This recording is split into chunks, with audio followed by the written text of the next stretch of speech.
제가 지난 시간에 공지를 안 했나요? 그래요? 오늘 아마 2시까지 해야 될 것 같아요. 근데 이런 느낌 없어요, 혹시? 지적법과 등기법은 둘 다 절차법인데도, 같은 절차법인데도, 지적법은 뭔가 조금 딱딱한 느낌이 있는데 등기법은 좀 유연한 느낌. 그런 느낌이 없나요? 뭐 그런 것도 있죠. 그러니까 이 등기라는 거는 사실은 우리가 태어나가지고 신탁 등기를 볼 일도 없고 사실 안 그래요. 그죠?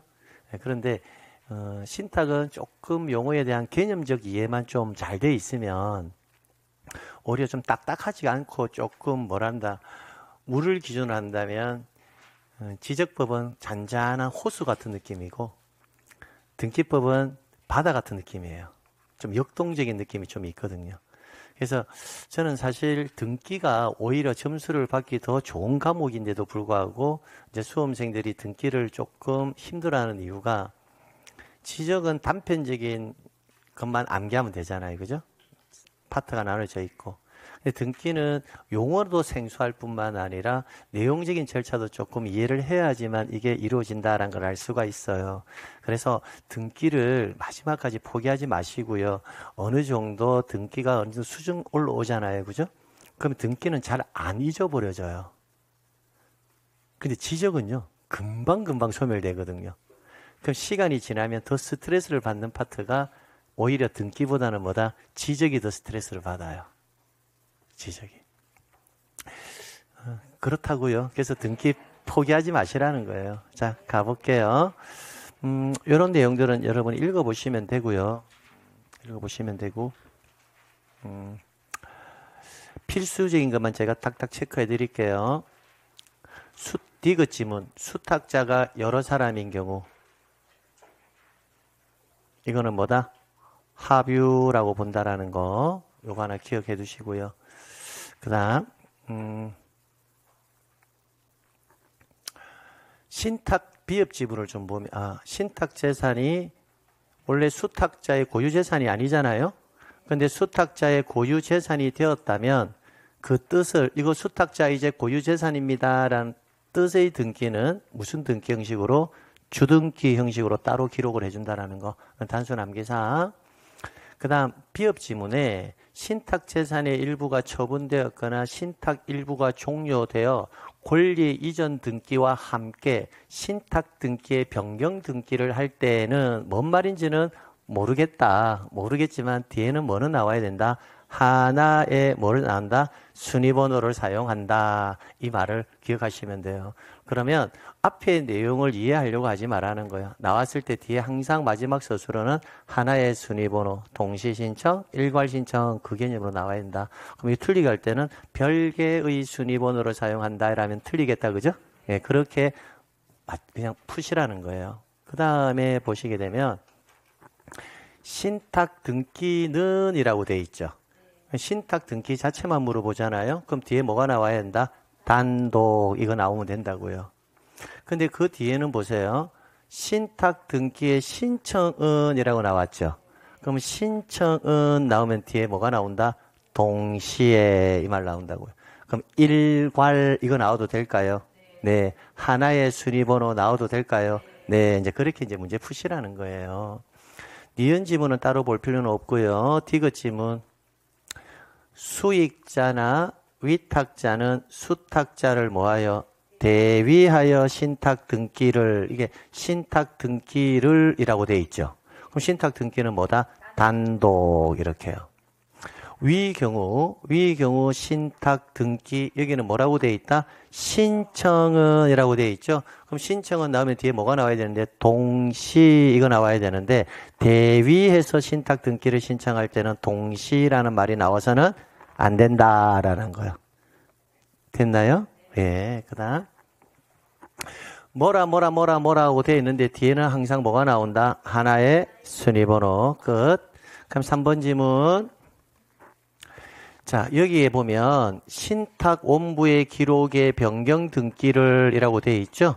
그럼 신탁 원부의 기록의 변경 등기를 한다는 것은 신탁 원부에 기록된 내용의 일부가 뭐다? 달라졌다라는 거죠. 그럼 그런 원인들이 여기에 있다고요. 원인. 근데 이런 원인까지 여러분이 암기할 필요는 없어요.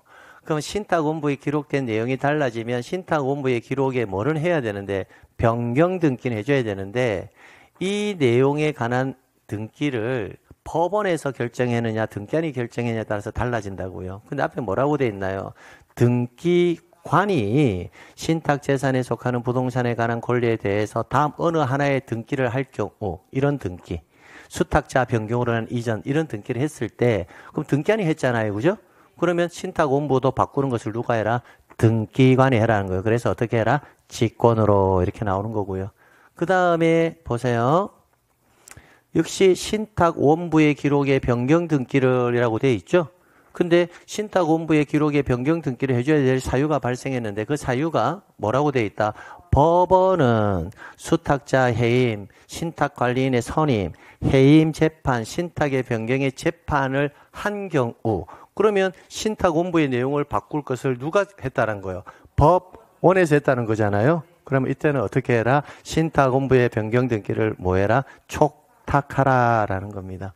됐고요. 그 다음에 디귿, 니은, 디귿 이런 거 다 필요 없어요. 자, 신탁 원부와 관련해서 등기관이 신탁 등기를 할 때는 신탁 원부를 작성하고라고 되어 있죠. 신탁 원부를 작성하고 누가 주어가 등기관이 신탁 원부 작성하는 거예요. 여러분이 신탁 원부를 만들어서 제공하는 거 아닙니다. 자, 그 다음에 등기 기록에는 신청서의 필요적 기록사항에 신탁 원부의 번호 및 신탁 재산에 속하는 부동산 거래에 관한 주의사항을 뭐한다? 기록한다. 주의사항 살펴봤죠? 그럼 주의사항은 주등기 형식으로 부기등기 형식으로 부기등기 형식으로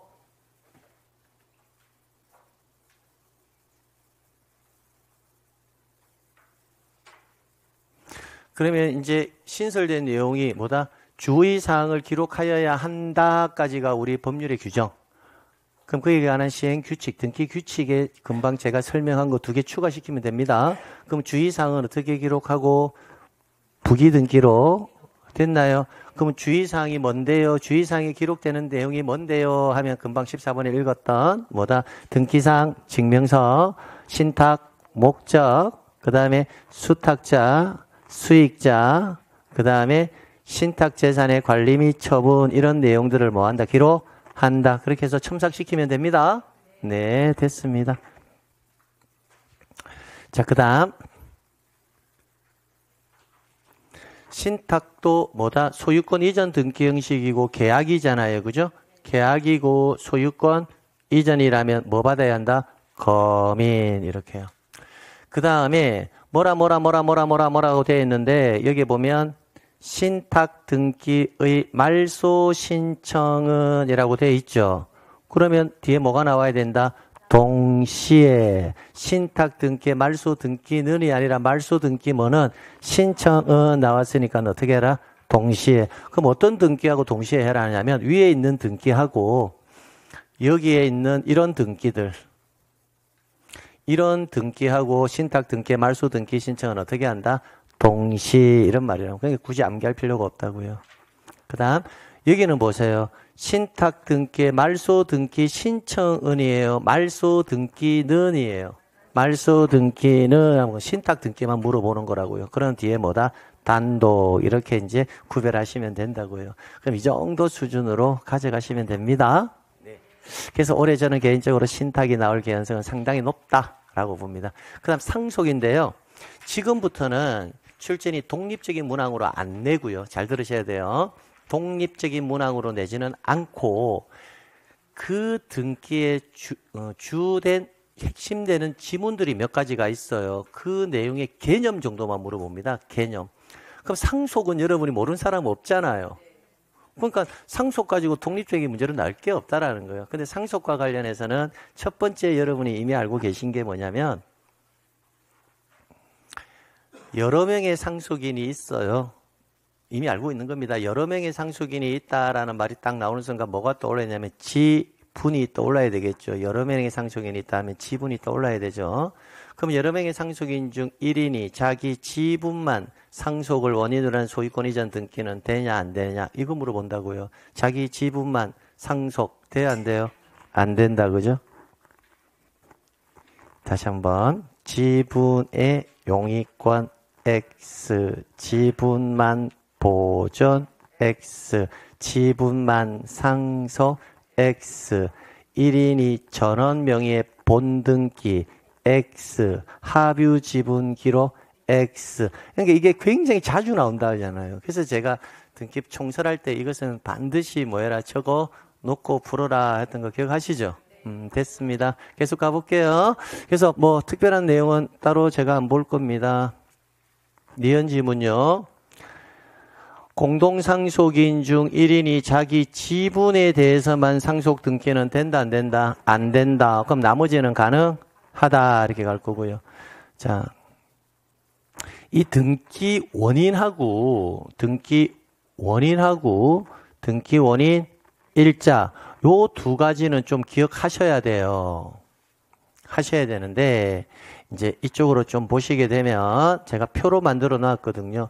여기서 일반적으로 우리가 상속이라는 표현을 쓸 때는요. 일반적으로 상속이라는 표현을 쓸 때는 앞에 두 글자가 생략된 겁니다. 법정상속이라는 표현인데 법정이라는 말이 생략된 거예요. 법정이라는 말은 법률의 뭐다? 규정. 그래서 일반적으로 여러분이 상속 이렇게 말하면 뭐다? 법률의 규정에 의한 상속입니다. 자, 이런 거예요.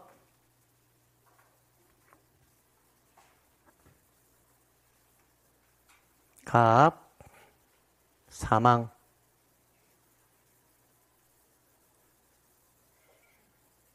A와 B가 상속이 이렇게.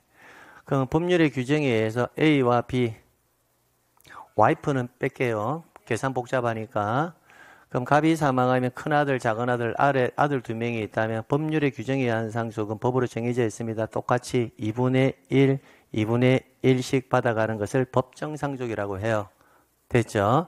그럼 법정상속은 무슨 등기 형식으로 한다? 상속인 명의로 소유권 이전 등기를 할 거라고요. 그럼 얘네들이 취득한 권리를 뭐 하려면 처분하려면 등기해야 되거든요. 할 때 무슨 등기? 소유권 이전 등기를 할 것이고 상속은 공동이다 단독이다? 상속인이 2명인데 상속인이 2명인데 상속인이 2명이라고 그러면 소유권 이전 등기는 2명이 공동으로 가야 돼요? 그러니까 그래서 2명이 가면 공동, 1명이 가면 단독 이 개념 아니라고 했죠. 그러니까 A와 B는 둘 다 권리자죠. 권리자가 뭐다? 단독 이렇게 수인의 상속인이 뭐로 간다? 단독으로 신청한다 해야지 이걸 공동으로 하면 안 된다고요. 공동하면 돌아가시는 아버지를 깨워야 돼요. 아버지 지금 잘 여기에 주무시고 계시는데 아빠 공동일에 일어나서 등기해주고 가야 돼. 이거 하면 큰 불효를 저지른다고요. 그러니까 공동과 단독이라는 개념은 2명, 1명의 개념이 아니라 항상 등기 신청서에 의무자, 권리자 이 개념이라고요. 됐죠? 네, 됐습니다. 그래서 무슨 신청이다? 단독. 등기 원인은 뭐다? 상속. 원인일자는 피상속인의 뭐다? 사망일. 이 사람이 사망한 날짜. 그러면 이거는 암기사항이 아니란 거 알 수 있죠. 바로 알 수 있죠. 그러니까 출제는 이거 잘 안 내. 잘 안 내고, 이거 잘 안 내고 뭘 내느냐면 협의분할. 이걸 낸다고 협의분할. 그럼 협의분할에 의한 상속을 이제 먼저 볼게요. 저런 보세요. 설문에서 특별한 말이 없으면 갑이 사망을 이 개념은 알아야 돼요. 사망하면 A와 B가 몇 분의 몇씩 2분의 1씩 소유권 취득하잖아요. 그죠? 그럼 그대로 등기하면 법정상속분에 의한 등기가 되는 건데 B가 동생이 형한테 뭐라고 이야기하느냐면 형 이거 그냥 생전에 아버지가 유언장은 작성하지는 않았지만 평소에 이 집은 형한테 준다고 했으니까 나는 이 부분에 대해서 권리 주장 안 할게. 그러니까 이거 형이 다 가져.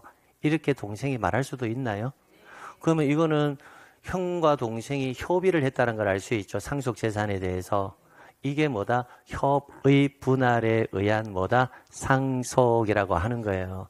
근데 그런 동생이 있을까? 어떻게 형제지간에 형제지간에 뭐가 안 좋나 봐. 없다라고 하는 거 보니까 그래요. 근데 실질적으로는 협의 분할에 의한 상속은 굉장히 자주 일어나고 있습니다. 실질적으로는 뭐 꼭 그런 것 때문에 일어나는 게 아니라 처분을 바로 할 수도 있잖아요. 상속인이 20명이야 만약에 20명이면 지분 20분의 1씩 나눠서 가지면 나중에 처분할 때 불편하죠. 그러니까 일단 형 명의로 다 해. 단독 명의로 일단 해놓고 그죠? 처분했을 때 n분의 1로 나눠져. 이게 정리하기가 좋잖아요. 서류가 들어가도 20장 들어갈 거 몇 장만 들어가면 되니까 한 장. 그래서 사실은 협의 분할에 의한 상속은 의외로 많이 일어납니다. 자, 일단 그렇습니다. 그러면 형이 와 고마워 하겠죠. 그럼 이때 이루어지는 게 협의 분할에 의한 뭐다? 상속이 되는 거예요. 됐나요? 그럼 이때 형이 알았어 고마워 하면서 등기하러 가겠죠. 그럼 등기하러 갈 때 등기하는 입장에서는 A와 B가 상속인데 A가 단독 명의로 지금 등기하러 왔잖아요. 그죠? 그러면 뭐다? 협의했다라는 서면 들어가야 돼, 안 들어가야 돼? 들어가야 될 거고 그 서면에 A와 B가 사인하고 도장 땅 찍었을 거라고 협의서에. 그러면 협의서에 날인한 그 사람들의 진의를 확인하기 위해서 등기관이 상속인 전원에 뭘 첨부해라? 인감을 첨부하라 란다고요. 그래서 제가 인감증명 볼 때 다 안 보고 인감은 의무자가 소유자일 때 인감 제공한다. 그거 하나 하고 협의 분할에 의한 상속 등기 신청할 때는 분할 협의서에 날인한 상속인 전원에 뭘 첨부해라? 인감. 됐나요? 그리고 제3자의 허가 동의를 요구할 때는 허가 동의한 자의 뭐다? 인감고까지.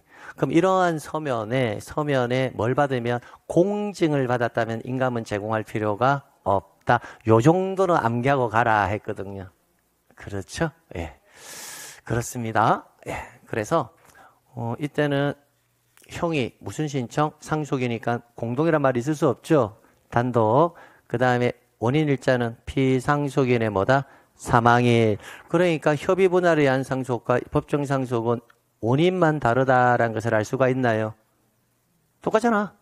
자, 그런데 그러니까 출제인이 이거 잘 낸단 말이야. 이거. 그럼 이거는 뭐냐? 이거는 이거라고요. 보세요. 이제 이건 잘 봐야 돼요. 갑인데 이 협의 분할에 의한 상속은 지금 법정 상속분에 의한 등기를 하기 전에 동생들하고 형이 협의를 해가지고 한 거잖아요. 근데 등기가 이미 법정 상속분에 관한 등기가 이미 되었다라는 거예요. 소유권 이전 뭐다? 상속해서 A 지분 얼마? 2분의 1, B 지분 얼마? 2분의 1. 이렇게 법정 상속 등기가 이미 되어진 상태입니다. 이 상태에서 형이 동생을 불러요. 불러가지고 아우야 혹시 등기부 한번 봤냐 이렇게 하는 거예요. 그러니까 아우가 형이 왜 이런 이야기를 하지? 라고 하면서 갑자기 생각이 들겠죠. 등기가 이미 법정 상속돼 있잖아요. 자기는 아무 생각 없이 그냥 등기를 해놨는데 1인이 전원 명의의 상속 등기는 가능하니까 그럼 동생이 형 것까지 해서 등기를 다 해놨단 말이에요. 근데 형이 동생을 불러서 너 등기가 이렇게 된 거 알고 있니? 이렇게 말하면 자기가 했으니까 동생은 알겠죠? 그럼 형이 왜 이런 이야기를 하지? 갑자기 생각을 딱 해보니까 과거에 이 집은 형한테 준다라고 아버지가 했던 말이 싹 기억이 나는 거야. 그러면 형이 조금 섭섭하다 그 말 아닐까? 아닐까? 예. 그러니까 동생이 현명해서 그걸 눈치챈 거야. 형님, 제가 그때 아빠가 해준다는 걸 내가 깜빡했네요. 그러니까 지금이라도 이거 형 가져가세요 할 수 있을까? 없을까? 있겠지. 그러면 결국은 법정 상속분에 의해서 상속 등기가 되고 이후에 딱 한 번은 뭐다? 협의 분할에 의한 상속을 다시 할 수 있다라는 거예요. 그럼 이후에 형 미안해. 지금이라도 형 앞으로 소유권 가져가라고 할 수가 있단 말이에요. 그럼 여기서 이제 중요하다고. 여기서 보면 이미 등기가 되었기 때문에 동생 B가 형에게 지분 2분의 1을 넘겨주겠다라는 형식이잖아. 내용이. 그러면 B 지분 2분의 1을 누구에게? A에게 넘긴다. 그러면 지분 이전 등기를 해야 될 것처럼 보이거든요. 근데 실제로는 지분 이전 등기를 하지 않고 이 사태를 어떻게 보는 거냐면 원래부터 이것은 A 단독 명의로 하려고 했었는데 B가 착오로 등기를 잘못했다라고 우리 판례는 보고 있단 말이에요. 원래 누구 명의로 했어야 되는데 A 명의로 했어야 되는데 B가 착오로 잘못 등기를 했다라고 보는 거예요. 그럼 기록할 당시부터 이 등기는 잘못 기록되었다라고 보겠다라는 거예요. 그럼 누구 단독 명의로? A 단독 명의로 바로 잡을 때는 전부가 불일치한 게 아니라 일부 내용만 불일치하고 그게 기록할 당시부터 불일치하면 무슨 등기를 하냐면 경정 등기를 하거든요. 일부의 내용이 후발적 사유에 의해서 불일치가 발생하면 변경 등기를 하는데 원래부터 잘못 기록되었다면 무슨 등기? 경정 등기를 합니다. 그래서 소유권에 무슨 등기? 경정 등기를 해서 이걸 바로 잡아준단 말이에요. 원인은 신청 착오 이렇게 적힙니다. 그리고 부기 등기 형식으로 기록이 되고요. 부기 등기는 주등기 형식에 의한다라고 했으니까 몇 순위가 된다? 2순위가 되는 거고요. 됐나요? 되고 얘가 실선으로 이렇게 지워지면서 바로 잡힌다고요. 됐나요? 그럼 신청 착오로 가는데 이때 바로 잡을 때 신청 착오인데 그때 원인은 똑같이 다시 협의했잖아요. 그러니까 원인은 뭐라고 적는다? 협의 분할에 의한 상속이 맞는데 원인 일자를 조심해야 된단 말이에요. 원인 일자. 원인 일자가 뭐다? 협의 분할이라고 돼 있죠. 이게 키워드라고요. 그럼 이 등기도 후에 형이 하세요라고 해가지고 협의가 다시 된 거잖아요. 그러니까 원인은 협의 분할에 의한 상속으로 보고 됐나요? 이 등기를 신청할 때부터 착오가 있었다라고 뭐하다? 경정 등기 형식으로 하고 여기까지 문제 없죠. 근데 원인 일자가 피상속인의 사망일로 기록하는 것이 아닌 이유가 이미 법정 상속 등기가 되어 있었기 때문에 피상속인의 사망일로 기록할 수가 없고 협의 분할일로 기록하는 거예요. 근데 이때 협의 분할을 위한 소유권 이전 등기는 법정 상속 등기를 하기 전이거든요. 전이니까 원인 일자는 피상속인에 뭘 기록한다? 사망일을 기록하는 거고 이 경우에는 이미 법정 상속 등기가 되었기 때문에 이 시점이 피상속인의 사망일이 되거든요. 원인일자가. 이후에 뭐한다? 협의를 했으니까 원인일자가 피상속인의 사망일이 되는 것이 아니라 뭐다? 협의 분할일이 된다라는 거예요. 그래서 요거 조심해야 돼요. 두 번째 조심해야 될 게 뭐냐? 상속은 기본적으로 이전 등기 형식으로 하고 있다는 걸 알 수가 있죠. 그런데 상속 등기 후 협의 분할에 의했을 때는 이전 등기가 아니라 무슨 등기? 경정 등기를 하고 있으니까 또 조심해야 된다고요. 세 번째, 상속은 다 단독이잖아요. 지금 보세요. 상속. 이것도 뭐다? 상속이잖아요. 그럼 상속은 우리의 고정관념이 다 단독이잖아요. 근데 법정 상속 등기를 하고 협의 분할에 의한 소유권 경정 등기는 단독이 아니라 뭐다? 공동이거든요. 그러니까 모든 지문이 여기에 다 쏠려 있다고요. 그럼 선생님 이걸 어떻게 공동으로 가나요? 이렇다는 거예요. 이쪽으로 보세요. 기록상으로 등기는 항상 확인한다 했잖아요. 기록상. 그러면 원래 기록이 이렇게 돼 있었죠. 이렇게 바뀌죠. 그러면 누구는 이 두 사람인데 누구는 권리를 잃어요? B가 권리를 잃죠. 그럼 A가 의무자. 누가 권리를 얻어요? A가 권리를 얻죠. 그러니까 의무자와 권리자의 개념이 발생한단 말이에요. 그래서 협의 분할에 의한 상속은 원래는 단독인데 상속 등기가 되고 이미 되고 이후에 협의 분할을 했을 때만큼은 의무자 권리자의 개념이 발생하니까 무슨 신청이다? 공동으로 간단 말이에요. 그래서 출제인이 이 지문 하나만큼은 수험생들이 아느냐 모르느냐를 물어본다고요. 그러니까 요 정도는 기억하고 가셔야 돼요. 여기까지 됐나요? 됐습니다. 그렇게 해서 정리하시면 돼요. 그래서 올해도 이거 나왔잖아. 그래서 상속은 항상 이 지문 하나야. 왜냐면 이거 잘 안 물어봐. 일반적인 거니까. 항상 이걸 물어본다라는 거. 특히 원인 일자가 뭐다? 피상속인의 사망일이 아니라 협의 분할. 기본 상속은 피상속인의 사망일이거든요. 근데 얘만큼은 협의 분할. 상속은 기본적으로 단독이잖아요. 근데 얘는 뭐다? 공동이죠. 상속은 항상 재산권을 이전해오는 행위거든요. 그러니까 이전 등기 형식으로 하는데 얘만큼은 뭐다? 경정 등기라니까 다 다르잖아요. 그러니까 잘 물어본단 말이에요. 근데 선생님, 그럼 이렇게 협의 분할에 의한 상속을 했잖아요. 협의 분할에 의한 상속을 했잖아요. 네. 근데 나중에 또 마음이 바뀌어서 또 협의 분할에 의한 상속은 안 되나요? 이렇게 물어보면 그거는 안 돼요. 어떤 식이든 협의 분할에 의한 상속은 뭐 한다? 딱 한 번만 인정합니다. 딱 한 번만.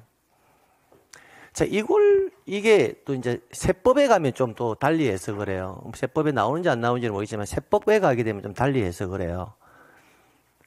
경정등기는 신청 착오가 있어서 바로 잡잖아요. 그죠? 근데 세법은 이걸 뭐로 보냐면 이전 실체관계상에는 지분을 이전하는 것으로 봐요. 세법은. 왜냐하면 등기는 뭐다? 지분 이전으로 보지 않는데 세법은 뭐 한다? 등기를 니네들 이미 했잖아. 현 상태에서 너 지분 넘기겠다는 거 아니야? 그러니까 등기는 경정등기를 형식하지만 세법에서는 이걸 뭐로 본다? 지분 이전으로 봐. 양도세, 취득세의 문제가 발생한다고요. 세법에서는. 예, 그러니까 그 말은 뭘까? 세법이라는 말은 국가가 세금을 많이 걷어야 돼요? 안 걷어야 돼요? 예? 걷어야 되죠. 그러니까 걷을 수 있는 상황적 요소만 발생하면 이유야 막론하고 다 세금 걷겠다라는 거예요. 그래서 세법은 실질과세라는 표현을 쓰고 있는 이유가 그런데 아마 있을 거예요. 아마. 자, 됐고요. 나머지 내용 읽어보시면 돼요. 그다음에 유증. 유증도요. 출제인이 뭐만 물어보느냐면 딴 거 안 물어보고 유증도 개념만 물어봐요. 개념. 독립적인 문학은 과거에 나온 적은 있지만 지금 나올 가능성은 높지 않고요. 자, 유증은 이렇게 볼게요. 유증이라는 개념과 상속이라는 개념을 일부 수험생들이 많이 혼란을 느끼는 것 같아요. 유증하고 상속은 완전 별개입니다. 별개. 쉽게 말하면 이겁니다. 아버지를 기준으로 하게 되면 아버지가 사망했어요. 그럼 그 재산은 뭐가 된다? 상속이 된다. 이런 표현을 쓰는 거고요.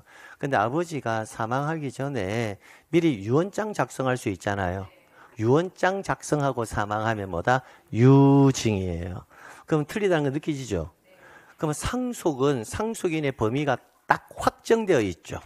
근데 유증은 수중자, 받는 자의 범위가 확정되어 있는 것이 아니에요. 근데 우리가 일반적으로 TV 같은 거 이렇게 막 보면 회장이 딱 죽으면 자식들 다 둘러 앉아가지고 변호사가 유언장 공개하면서 와 이렇게 누구 재산은 누구한테 주고 받는 사람들이 대부분 뭐다? 아버지의 자식들 상속인의 범주에서 대부분 뭐한다? 수증자가 발생하니까 상속인하고 뭐다? 수증자의 개념이 뭐한다? 혼란스럽다고요. 방송에서도 보니까 잘못 사용하고 있는 거예요. 유언장 작성해가지고 변호사가 공개할 때는요. 그 앉아있는 자식들을 상속인이라고 표현을 쓰면 안 돼요. 뭐한다? 수증자라는 표현을 써야 되는데 대부분 방송에서는 상속인이라는 표현을 쓰다 보니까 유증이 꼭 상속과 헷갈리는 부분이 많다라는 거예요. 그래서 방송에서도 김 변호사가 자 생전에 아버님이 이렇게 유언장을 작성했습니다. 큰아들 상속인은 이런 부분을 가져가고 이런 표현은 뭐다? 잘못되었다고요. 그럼 어떻게 한다? 큰아들 수증자는 이런 표현이 정확한 표현인데 잘못 쓰고 있다라는. 자, 그 다음. 그러면 이제 유증이 이제 어떤 개념인지 알게 되었죠? 그럼 유증은 꼭 자식한테 줄 필요가 없고 자식한테 안 줘도 되나요?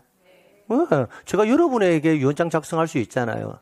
내 모든 재산은 우리 자식들에게 남기지 마라. 평촌 랜드 하나에서 하나법학원에서 수업 듣는 이 사람들에게 다 나눠줘라 할 수도 있잖아요. 그러니까 수증자의 범위는 특정하지 않고 유언장의 작성의 임의대로 바꿀 수 있다는 겁니다. 두 번째, 이제 포괄 유증이라는 것과 특정 유증을 좀 구분하셔야 돼요. 포괄 유증은 뭐냐면 한 방에 몰아서 다 주겠다. 특정은 콕 집어서 주겠다. 상용이 부동산이 서울에도 있고 광주에도 있고 부산에도 있고 제주에도 건물 4개가 있거든요. 그럼 그 4개 A에게 다 줘라. 뭐다? 포괄 유증. 서울에 있는 건 A, 부산에 있는 거는 B, 광주에 있는 거는 C, 제주도에 있는 거는 D에게 줘라. 뭐다? 특정 유증. 구분하셨죠? 자, 그 다음 포괄이든 특정이든요. 이게 가장 중요해요. 공동으로 신청한다는 게 키워드입니다. 공동. 그럼 선생님, 유증자가 유언을 한 사람이 사망을 해야지만 효과가 발생하는 거 아닙니까? 네. 그럼 유증자가 사망했는데 어떻게 수증자밖에 없는데 어떻게 공동으로 가나요? 이렇게 이야기하는데 유언은요. 유증자가 사망하면 그 유지를 받드는 자를 유언집행자라고 합니다. 금방 제가 김변이라고 했잖아요. 김변이 유언집행자입니다. 그 자가 뭐가 된다? 의무자가 되고 수증자가 뭐가 된다? 권리자가 되어서 공동으로 등기를 신청한다고요. 됐나요? 네. 이거 이야기할 때 제가 항상 어떤 특정 영화를 좀 들어요. 특정 영화 중에 여러분 써니라는 영화 혹시 본 기억나시는 분 있나요? 여고생들이 한 6명이서 학창시절에 너무 친하게 지냈잖아요. 그죠? 네, 그런 영화가 있어요. 친하게 이제 그 중에 우두머리인 그 대장이 큰 사업을 해가지고 재산을 엄청 버는 거 30년 정도 지나서. 근데 그 우두머리가 암에 걸린 거예요. 근데 그때 학창시절 때 노는 그 애들이 미장원도 하고 뭐도 하고 너무 못 사는 게 있는 애들이 있었어요. 그래서 사망하면서 내 친구들에게 다 재산을 넘겨주는 거야. 야, 너는 미용실에 관심이 많으니까 큰 미용실 차려주고, 너는 책 읽는 거 좋아하니까 도서관 넣어줄게, 너는 뭐 줄게. 그게 다 뭐다? 유증이라고, 유증. 됐죠? 예. 그럼 그때 변호사가 딱 와가지고 우리 회장님의 누구누구 친구에게는 이걸 남겼습니다. 이거 유언장 읽어주잖아요. 그리고 마지막 그때 조건을 단다고요. 조건. 그 조건이 성취되었을 때만 줘라 이렇게 이야기하거든요. 그럼 그 조건이 뭐냐? 내 장례식장에 와가지고는 절대 울지 말고 학창시절에 했던 우리 춤췄던 거 그거 음악 틀어놓고 춤추는 게 조건이다. 그것만 달성하면 니네에게 권리가 기속된다 한단 말이에요. 그럼 그 말은 뭐다? 조건과 기한이 있다면 원인 일자는 원래 유증자가 뭐한 날인데 사망한 날이 원인 일자가 되는데 조건과 기한이 있다면 조건이 성취된 날 또는 기한이 도래한 날이 뭐가 된다? 원인 일자가 된다. 여기까지입니다. 자, 그러면 이제 그 내용 읽어보는 거예요. 유증으로 인한 소유권 이전 등기는 포괄 유증이든 특정 유증이든 불문하고 수증자를 뭐로 권리자, 유언집행자를 뭐로 의무자라요. 무슨 신청? 공동으로 신청한다. 이거 단순한 지문이지만 굉장히 잘 나와요. 유증은 꼭 단독처럼 느껴지거든요. 공동이라는 거. 그럼 등기 원인은 뭐다? 유증. 원인 일자는 유증자가 뭐한 날? 사망한 날. 단 조건과 뭐가 있으면 기한이 붙어 있다면 그 조건이 성취된 날과 기한이 뭐다? 도래한 날을 기록한다. 됐나요? 자, 그럼 수증자가 수인이다라고 돼 있죠? 수증자가 수인이다라는 말은 뭐예요? 공유의 개념이 되겠죠? 수증자가 여러 명이라고. 공동소유의 개념이잖아요. 그럼 지분 나올 거잖아. 그럼 지분에서 우리가 지분만 보존, 지분만 상속, 1인이 전원 명의의 본등기는 뭐다? 안 돼. 그럼 나머지는 다 된다 했죠? 그러면 수인의 수증자가 있다면 이거는 지분과 관련되는 지문들이 나오면 다 뭐다? O, X가 있는 지문이 없으니까 그렇게 가져가시면 되고요. 자, 그다음 유증을 원인으로 하는 소유권 이전 등기. 자, 유증은 수증자 명의로 이전 등기를 하는데 포괄이든 특정이든 모두 이게 키워드 상속 등기를 거치지 뭐한다? 않고 직접 수증자 명의로 등기를 신청한다라는 거. 자, 이 이유가 있어요. 상속인에 의한 등기 신청 개념은 반드시 정리하라고 하셨죠, 제가. 상속인에 의한 등기 신청은 계약 체결 후 등기 신청 전에 당사자 중 일방이 사망하는 거잖아요. 그때도 상속 등기 해요, 안 해요? 안 하죠. 계약이 빨라요, 사망이 빨라요? 계약이 빠르니까 상속 등기를 안 하는 거예요. 이것도 유증이 빨라요, 사망이 빨라요? 유증이 빠르죠. 유언장 작성한 시점이 더 빠르잖아요. 어렵나? 유언장 작성해놓고 죽잖아. 죽는 시점보다 유언장 작성한 시점이 더 빠르니까 굳이 상속 등기를 한다, 안 한다? 안 한다고요. 가령 제가 여러분에게, 제가 앞에 있는 이분에게 내 부동산 다 넘겨줘라. 유언장 낭비해 나오면 내가 죽으면 나의 상속인 앞으로 상속 등기를 할 필요가 없이 직접 수증자 명의로 등기를 넘겨준다라는 거예요. 여기까지 되셨죠? 그 다음에 이게 이제 중요하다고요. 유증의 목적 부동산이 뭐다? 미등기인 경우. 그때 포괄유증 보존등기에서 제가 정리해드렸잖아. 미등기 부동산에 뭐라면 포괄유증인 경우에 있어서는 누구 명의로? 포괄 수증자 명의로 무슨 등기한다는 거? 보존 등기한다는 거. 이거는 꼭 기억해놔야 되겠죠. 그러면 특정 유증, 미등기 부동산에 관한 무슨 경우라면 특정 유증이라면 무슨 등기한다? 소유권 이전 등기를 해야 된다고요. 결론은 뭘까? 유증은 포괄이든 특정이든 기본적으로 수증자 명의로 무슨 등기한다? 소유권 이전 등기를 하는데 딱 하나 미등기 부동산의 포괄 유증인 경우에 있어서는 수증자 명의로 무슨 등기? 보존 등기를 신청한다. 그거 하나는 따로 암기해놔야 된다고요. 그럼 등기가 되어 있던 등기가 안 되어 있던 유증은 다 소유권 이전 이렇게 해놓고 단 미등기 부동산의 뭐는 포괄 유증은 이거 하나만 기억해라고요. 미등기 부동산의 포괄 유증은 무슨 등기? 수증자 명의로 무슨 등기? 보존 등기. 이거 하나만 암기하면 나머지는 다 무슨 등기? 이전 등기로 하겠다는 겁니다. 자, 유증과 관련되는 이 부분은 5번 이 지문 가등기 파트에서도 다음 주에 할 건데요. 유증하고 사인 증여를 비교해야 돼요. 유증하고 뭐를? 사인 증여. 증여는 계약이죠. 증여는 계약이고요. 유증은 단독 행위거든요. 그래서 유증은 가등기 가능 여부가 생존 중, 사망 후 두 개를 비교해야 되는데 사인 증여는 생존 중이든 사망 후든 다 가등기가 되는데 유증은 생존 중에는 할 수 없고 사망 후에만 할 수 있습니다. 그럼 비교해야 될 게 생존 중에 가등기가 되느냐 안 되느냐 이후 물어본다고요. 유증은 살아있을 때는 가등기를 허용하지 않고 사인 증여는 생존 중에도 가등기를 허용한다. 가등기는 다음 주에 확인을 할 건데 가등기를 하는 이유는 청구권을 보전할 목적으로 하는 게 가등기입니다.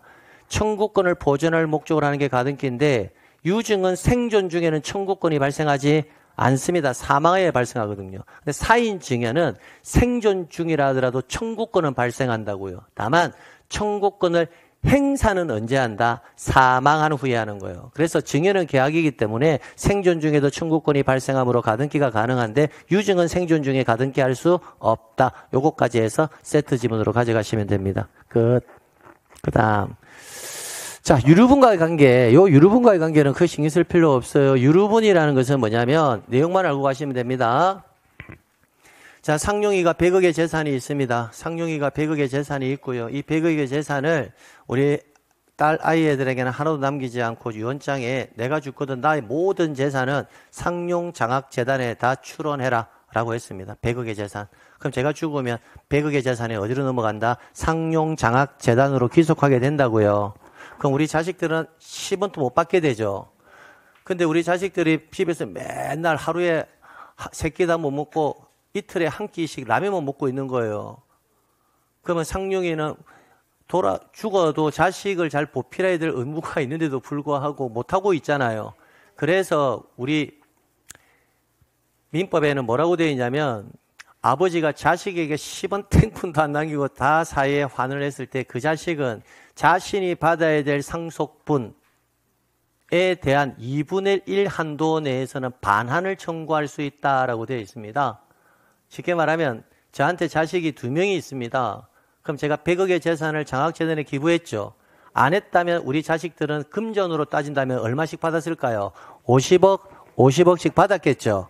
그럼 50억 25억을 받아야 되는데 거기에서 2분의 1 한도, 그럼 얼마? 25억 한도 내에서 장학재단에 우리 아버지가 당신에게 넘겨준 돈 돌려줘 라고 할 수 있다. 이걸 뭐라고 한다? 유류분 반환이라고 합니다. 유류분 반환. 유류분 반환은 청구권이라는 형식을 빌리고 있지만 실질적으로는 형성권입니다. 상대방이 거절할 수가 없습니다. 실제. 그래서 유류분 이 부분은 근데 우리 딸이 유류분 반환 청구를 할 수도 있지만 우리 딸이 너무 잘 살아요. 그러면 아버지가 남긴 재산 반환 청구 안 할 수도 있을까요? 그건 자식들의 마음이죠. 그러니까 그 부분은 실체관계의 내용에 해당하기 때문에 등기관이 이것까지 판단하지는 않는단 말이에요. 그럼 상용이가 100억 재산을 다 넘긴 것은 유류분에 관한 부분에 대해서는 등기관이 자식들이 반환 청구할지 안 할지를 등기관이 판단한다 안 한다 안 하기 때문에 실제 유류분을 한도를 초과하는 부분이 유증이 되었다 하더라도 등기관은 이를 뭐한다? 수리한다라는 겁니다. 그래서 유증으로 인한 소유권 등기 신청이 다른 상속인의 유류분을 뭐하는 내용, 침해하는 내용이라 하더라도 등기관은 이를 수리한다고요. 유류분은 상속인 지네들 문제지 등기관이 판단해야 될 문제는 아니다라고 판단한다고요. 왜? 등기관은 형식적 심사, 실체관계에 대해서는 일체 심사할 이유가 없기 때문에 됐습니다. 자, 그 다음 진정명예회복.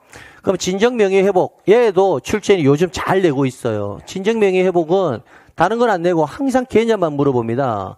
특히 이 진정명예회복의 개념은 아주 중요합니다. 아주 중요합니다. 그래서 요 부분은 조금 쉬었다가요. 제가 해야 될 게 있으니까 요 부분 좀 마무리할게요. 예.